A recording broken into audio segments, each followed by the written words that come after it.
রাজধানীবাসীর ব্যক্তিগত গোপনীয় তথ্য পুলিশ যেভাবে সংগ্রহ করছে তার অপব্যবহার আশঙ্কা থেকে গত ৩ মার্চ হাইকোর্টে রিট করেন আইনজীবী জ্যোতির্ময় বড়ুয়া।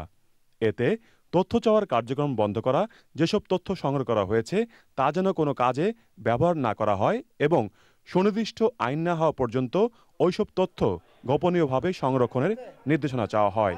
রিট আবেদনের প্রাথমিক শুনানি শেষে আদেশ দেন হাইকোর্টের ডিভিশন বেঞ্চ। রিট পিটিশনটাকে রিজেক্টেড ইন লিমিনিং করে দিয়েছেন, অর্থাৎ সূচনাতেই এটা অকার্যকর হিসেবে ঘোষণা করেছেন।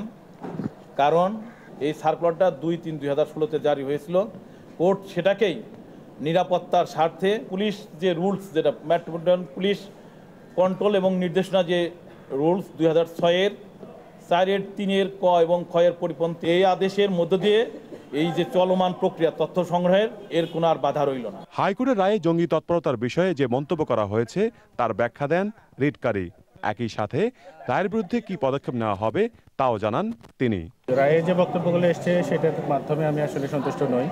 এই জায়গাটা পরিষ্কারভাবে বোঝার দরকার আছে এবং আমি মনে করি যে এটা উচ্চ আদালতে গিয়ে সেটেল হওয়ার কতগুলো বিষয় আছে। রায়ে আদালত পরিষ্কার বলেছেন যে আসলে দেশে জঙ্গি তৎপরতা আছে। সরকারের উচ্চ পর্যায়ে যদি কেউ বলেন যে আসলে জঙ্গি নেই, তাহলে তিনি আদালত অবমাননার দায়ে অভিযুক্ত হবেন।